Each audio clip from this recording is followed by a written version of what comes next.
Hello ಗೆಳೆಯರೆ, ತಮ್ಮೆಲ್ಲರಿಗೂ ಗುರುದೀಕ್ಷಾ AS ಪ್ರಸ್ತುತಪಡಿಸುವ ನ್ಯೂಸ್ ಸ್ಪಾಟ್ ಅನಾಲಿಸಿಸ್ ಕಾರ್ಯಕ್ರಮಕ್ಕೆ ಸ್ವಾಗತ. ಇವತ್ತಿನ ಸಂಚಿಕೆಯಲ್ಲಿ ನಾವು 26 ಆಗಸ್ಟ್ 2022ರ ಮುಖ್ಯವಾದ ದಿನಪತ್ರಿಕೆಗಳಲ್ಲಿ ಬಂದಂತಹ ಆರ್ಟಿಕಲ್ಸ್ಗಳ ವಿಶ್ಲೇಷಣೆಯನ್ನು ನೋಡಲಿದ್ದೇವೆ. ಇಂದಿನ ಮೊದಲನೇ article, freebies a judicial lead and multi layered issue. ಈ ಒಂದು ಆರ್ಟಿಕಲಲ್ಲಿ ಮಾತಾಡ್ತಿರುವಂತಹ ವಿಷಯ ಮತ್ತೆ ರಾಜಕೀಯ ಪಕ್ಷಗಳು ಎಲೆಕ್ಷನ್ಸ್ಗಳ ಸಂದರ್ಭದಲ್ಲಿ ಕೊಡುವಂತಹ ಆಶ್ವಾಸನೆಗಳಿಗೆ ಸಂಬಂಧಿಸಿದಂತೆ ಸರ್ವೋಚ್ಚ ನ್ಯಾಯಾಲಯವು ಒಂದು ಕಮಿಟಿಯನ್ನು ರಚನೆ ಮಾಡಿತ್ತು. ಬೇಕಾಬಿಟ್ಟಿ ಮನಸ್ಸಿಗೆ ಬಂದಂಗೆ ಜನರಿಗೆ ಕೊಡುವಂತಹ ಆಶ್ವಾಸನೆಗಳನ್ನು ರಾಜಕೀಯ ನಾಯಕರು ಉಳಿಸ್ಕೊಳ್ಳದೇ ಇರುವಂತಹ ವಿಷಯ ಒಂದು ಕಡೆಯಾಗಿದ್ದರೆ, ಅವರು ಕೊಡ್ತಾ ಇರುವಂತಹ ಭರವಸೆಗಳು ಪೂರೈಸಿದಂತಹ ಸಂದರ್ಭದಲ್ಲೂ ದೇಶದ ಆರ್ಥಿಕ ವ್ಯವಸ್ಥೆಯ ಮೇಲೆ ಆಗುವಂತಹ ಒತ್ತಡಕ್ಕೆ ಸಂಬಂಧಿಸಿದಂತಹ ಚರ್ಚೆಯು ಬಹಳ ದೊಡ್ಡ ಮಟ್ಟದಲ್ಲಿ ದೇಶದ ವಿಭಿನ್ನ ಕ್ಷೇತ್ರಗಳಲ್ಲಿ ಆಗ್ತಾ ಇರುವಂಥದ್ದು.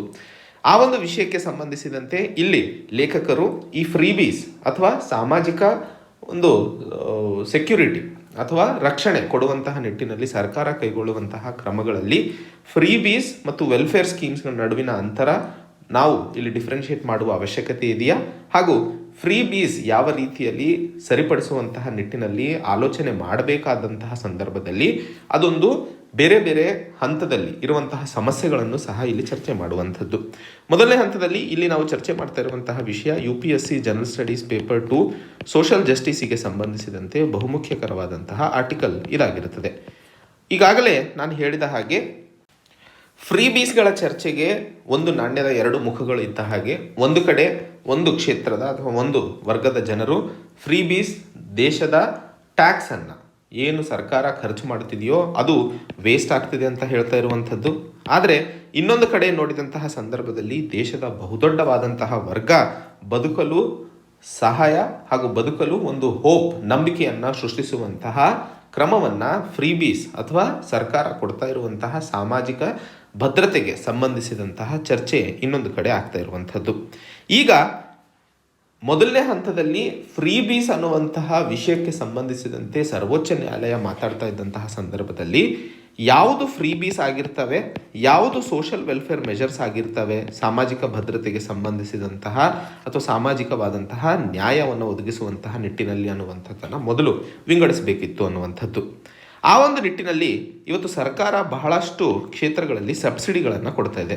ಈ ಸಬ್ಸಿಡಿಗೆ ಸಂಬಂಧಿಸಿದಂತೆ ಏನು ಡೆಫಿನೇಷನ್ ಅನ್ನುವಂತಹ ವಿಷಯಕ್ಕೆ ಸಂಬಂಧಿಸಿದಂತಹ ಪ್ರಶ್ನೆ ಎದುರಾದಾಗ ಯಾವುದೇ ಒಂದು ನಿರ್ದಿಷ್ಟ ಡೆಫಿನೇಷನ್ ಸಬ್ಸಿಡಿಗೆ ಇಲ್ಲ. Agreement on subsidies and countervailing measures, world trade organisation ಹೇಳ್ತಾ ಇರೋ ಹಾಗೆ ಸಬ್ಸಿಡೀಸ್ ಅಂತಂದರೆ ಯಾವೆಲ್ಲ ಕ್ಷೇತ್ರಗಳಲ್ಲಿ ಸರ್ಕಾರ ತನ್ನ ಆದಾಯವನ್ನು ಖರ್ಚು ಮಾಡುತ್ತೋ ಜನರಿಗೋಸ್ಕರ, ಅದು ಡೈರೆಕ್ಟಾಗಿ ಫಂಡ್ಸ್ ಕೊಡೋದಾಗಿರ್ಬೋದು ಅಥವಾ ಇಂಡೈರೆಕ್ಟಾಗಿ ಯಾವುದಾದರೂ ಕನ್ಸೆಷನ್ಗಳನ್ನು ಕೊಡುವಂಥದ್ದಾಗಿರಬಹುದು. ಸೊ ಡೈರೆಕ್ಟಾಗಿ ಕೊಡುವಂಥದ್ದು ಈಗ PM ಕಿಸಾನ್ ಯೋಜನೆಯಲ್ಲಿ ಪ್ರತಿಯೊಬ್ಬ ರೈತನಿಗೂ 6,000 ರೂಪಾಯಿ ಹಣವನ್ನು ಕೊಡ್ತಾ ಇರುವಂಥದ್ದು ಕೃಷಿ ಕ್ಷೇತ್ರದಲ್ಲಿ ಬೆಳವಣಿಗೆ ಕಾಣಲಿ ಅಂತ ಹೇಳಿ. ಸೊ ಅದು ಡೈರೆಕ್ಟ್ ಆಗಿರುವಂಥದ್ದು. ಒಂದಿಷ್ಟು ಕಾರ್ಪೊರೇಟ್ ಕ್ಷೇತ್ರಗಳಲ್ಲಿ ಮಾಡಿದಂತಹ ಟ್ಯಾಕ್ಸ್ ಕನ್ಸೆಷನ್ಗಳು ಏನಿದಾವೋ ಅದು ಸಹ ಸಬ್ಸಿಡಿ ಅಡಿಯಲ್ಲೇ ಬರುವಂಥದ್ದು. ಸೊ ಡೈರೆಕ್ಟಾಗಿ ಮತ್ತು ಇಂಡೈರೆಕ್ಟಾಗಿ ಸರ್ಕಾರ ಯಾವುದೇ ಒಂದು ಕ್ಷೇತ್ರದಲ್ಲಿ ಜನರಿಗೆ ಹಾಗೂ ಸಂಸ್ಥೆಗಳಿಗೆ ಅನುಕೂಲ ಮಾಡಿಕೊಟ್ಟಂತಹ ಸಂದರ್ಭದಲ್ಲಿ ಅವುಗಳನ್ನು ಸಬ್ಸಿಡಿ ಅಂತ ಪರಿಗಣನೆಗೆ ತಗೊಳ್ಳಲಾಗುತ್ತದೆ ಅನ್ನುವಂತಹ ಮಾತನ್ನು ಹೇಳಿರುವಂಥದ್ದು. ಈ ಒಂದು ನಿಟ್ಟಿನಲ್ಲಿ ಬಹುಮುಖ್ಯವಾಗಿ ಅರ್ಥೈಸಿಕೊಳ್ಳಬೇಕಾಗಿರುವಂಥದ್ದು, ಹೀಗೆ ಸಬ್ಸಿಡಿ ಕೊಟ್ಟಂತಹ ಸಂದರ್ಭದಲ್ಲಿ ಸರ್ಕಾರ ಒಂದಿಷ್ಟು ಹಣವನ್ನು ತನ್ನ ಆದಾಯದಿಂದ ಬಿಟ್ಟು ಕೊಡ್ತಾ ಇರುವಂಥದ್ದು. ಈಗ ಯೂನಿಯನ್ ಬಜೆಟ್ ಪ್ರಸ್ತಾಪ ಮಾಡ್ತಾ ಇದ್ದಂತಹ ಸಂದರ್ಭದಲ್ಲಿ ಯಾವಾಗಲೂ ಒಂದು ಸ್ಟೇಟ್ಮೆಂಟನ್ನು ಕೊಡಲಾಗುತ್ತದೆ. ಆ ಸ್ಟೇಟ್ಮೆಂಟನ್ನು ನೋಡಿದಾಗ 2006 ಮತ್ತು 2007 ಸಂದರ್ಭದಲ್ಲಿ revenue forgone under central tax system. So ಈ ರೀತಿಯ ಸಬ್ಸಿಡಿಗಳನ್ನು ಕೊಡುವಂತಹ ಸಂದರ್ಭದಲ್ಲಿ ಸರ್ಕಾರ ಬಿಡ್ತಾ ಅಥವಾ ಕೈ ಬಿಡ್ತಾ ಇರುವಂತಹ ಆದಾಯ ಎಷ್ಟು ಅನ್ನುವಂತಹ ಸ್ಟೇಟ್ಮೆಂಟನ್ನು ಕೊಡ್ತಿತ್ತು. 2015-16 ನಂತರದಲ್ಲಿ ಆ ಒಂದು ಹೆಡ್ಡಿಂಗನ್ನು ಬದಲಾಯಿಸಿ statement of revenue impact on tax incentives ಅಂತ ಹೇಳ್ತಾ ಇರುವಂಥದ್ದು. ಸೊ ಮೊದಲನೇ ಹಂತದಲ್ಲಿ ಇಲ್ಲಿ ಅರ್ಥ ಮಾಡ್ಕೊಳ್ಬೇಕಾಗಿರುವಂಥದ್ದು, ಸರ್ಕಾರ ಡೆಫಿನೇಷನ್ ಅಥವಾ ಪಾಲಿಸಿಯಲ್ಲೇ ಬದಲಾವಣೆ ಮಾಡ್ತಾ ಇದೆ.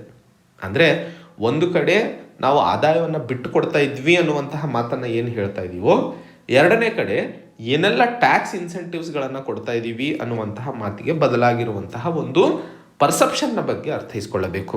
ಸೊ ಸರ್ಕಾರ ಇವತ್ತು ಫ್ರೀ ಬೀಸ್ನ ಸಂದರ್ಭಿತ ಚರ್ಚೆ ಇವತ್ತು ಉದ್ಭವವಾಗಲು ಸರ್ಕಾರ ಕೈಗೊಳ್ತಾ ಇರುವಂತಹ ಕ್ರಮಗಳಿಗೆ ಅನುಸಾರವಾಗಿದೆ.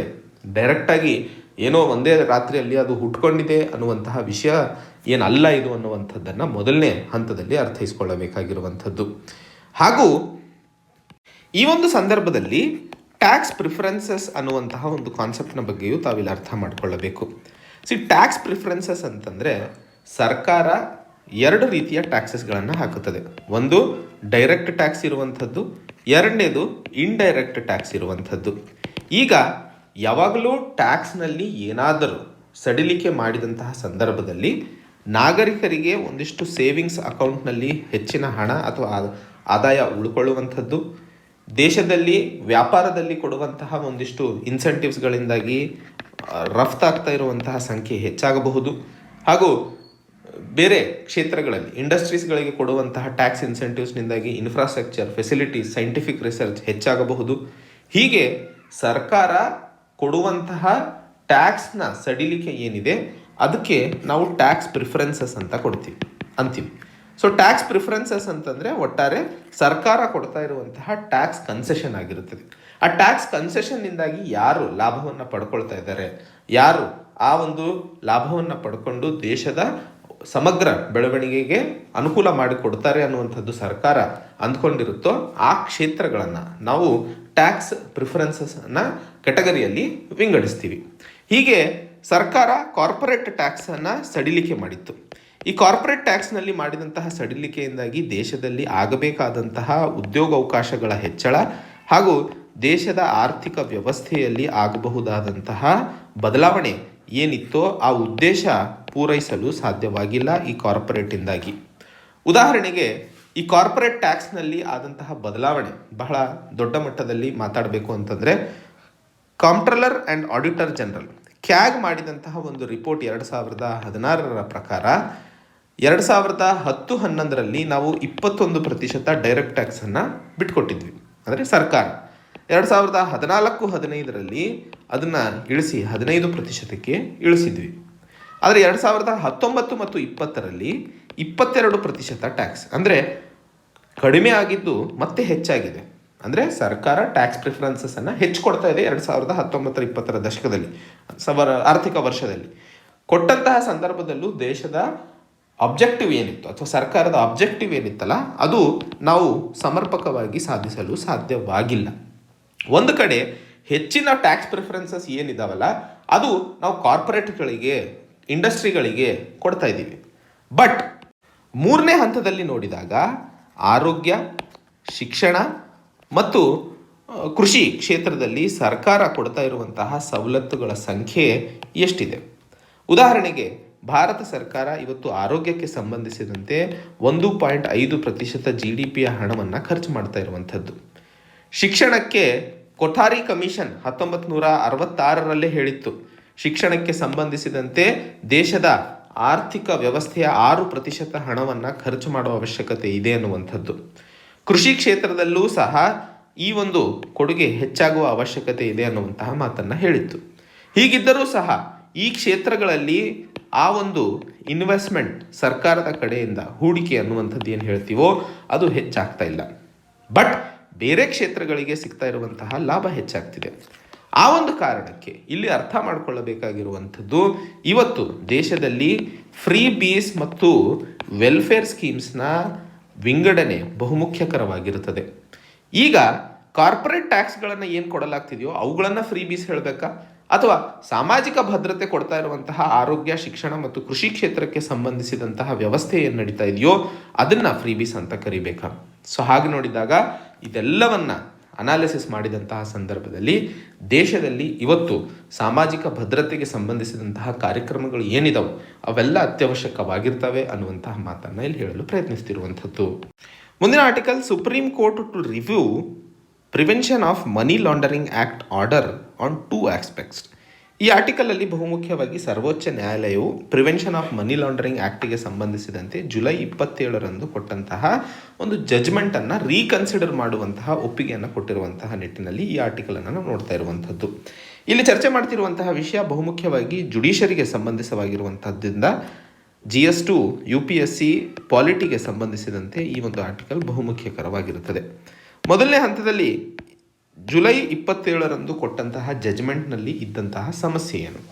ಮೊದಲನೇ ಹಂತದಲ್ಲಿ ಸರ್ವೋಚ್ಚ ನ್ಯಾಯಾಲಯ ಹೇಳಿತ್ತು, prevention of money laundering act ಕಾನೂನು ಬಹುಮುಖ್ಯವಾಗಿ ಸರ್ಕಾರ ಬ್ಲ್ಯಾಕ್ ಮನಿ ಮತ್ತು ಟೆರರ್ ಫೈನಾನ್ಸಿಂಗ್ಗೆ ಸಂಬಂಧಿಸಿದಂತೆ ಆಗುವಂತಹ ಆರ್ಥಿಕ ಚಟುವಟಿಕೆಗಳ ಮೇಲೆ ನಿರ್ಬಂಧನೆಗೆ ಈ ಒಂದು ಕಾನೂನನ್ನು ತರಲಾಗಿತ್ತು.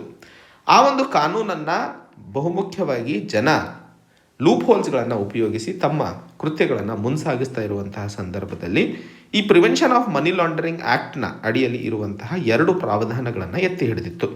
ಮೊದಲನೇ ಹಂತದಲ್ಲಿ ಯಾವುದೇ ಒಂದು ಕೃತ್ಯ ನಡೆದಂತಹ ಸಂದರ್ಭದಲ್ಲಿ FIR ಅಥವಾ ಇನ್ಫಾರ್ಮೇಷನ್ ರಿಪೋರ್ಟನ್ನು ಜಾರಿ ಮಾಡಲಾಗುತ್ತದೆ ಅಥವಾ ನಮೂದಿಸಲಾಗುತ್ತದೆ.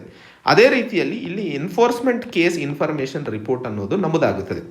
ಈ ಎನ್ಫೋರ್ಸ್ಮೆಂಟ್ ಕೇಸ್ ಇನ್ಫಾರ್ಮೇಷನ್ ರಿಪೋರ್ಟನ್ನು ಯಾರು ಅರೆಸ್ಟ್ ಆಗಿರ್ತಾರೋ ಅವರಿಗೆ ಕೊಡುವಂತಹ ಪ್ರಾವಧಾನ ಇರಲಿಲ್ಲ. ಇದನ್ನು ಸರ್ವೋಚ್ಚ ನ್ಯಾಯಾಲಯ ಎತ್ತಿ ಹಿಡಿದಿತ್ತು.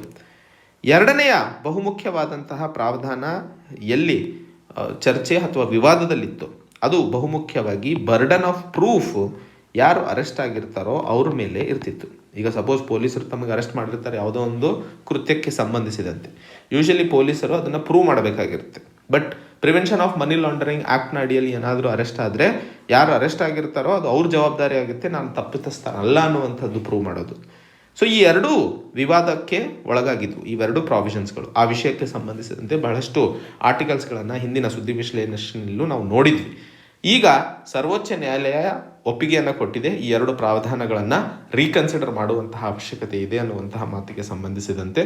ಸೊ ಇದರಿಂದಾಗಿ ಜನರ ಮೇಲೆ ಆಗುವಂತಹ ಒಂದಿಷ್ಟು ದಬ್ಬಾಳಿಕೆ ಹಾಗೂ ಈ ಒಂದು ಪ್ರಾವಧಾನಗಳನ್ನು ದುರುಪಯೋಗ ಪಡಿಸಿಕೊಳ್ಳುವಂತಹ ಸಂದರ್ಭಗಳನ್ನು ಸಹ ಸಡಿಲಿಕೆಗೊಳಿಸುವಂಥದ್ದು ಅಥವಾ ತಡೆ ಹಿಡಿಯುವಂತಹ ಒಂದು ನಡೆ ಇದಾಗಿರುತ್ತದೆ ಅನ್ನುವಂತಹ ವಿಷಯವನ್ನು ಬಹುಮುಖ್ಯವಾಗಿ ಇಲ್ಲಿ ಅರ್ಥೈಸಿಕೊಳ್ಳಬೇಕಾಗಿರುವಂಥದ್ದು. ಸೊ ಇದು ಇವತ್ತಿನ ಸುದ್ದಿ ವಿಶ್ಲೇಷಣೆಗಳೇ. ಮತ್ತೆ ಹೊಸ ಸಂಚಿಕೆಯೊಂದಿಗೆ ಒಂದು ಹೊಸ ವಿಷಯದೊಂದಿಗೆ ಭೇಟಿಯಾಗೋಣ. ಅಲ್ಲಿಯವರೆಗೆ ಜೈ ಹಿಂದ್, ಜೈ ಕರ್ನಾಟಕ.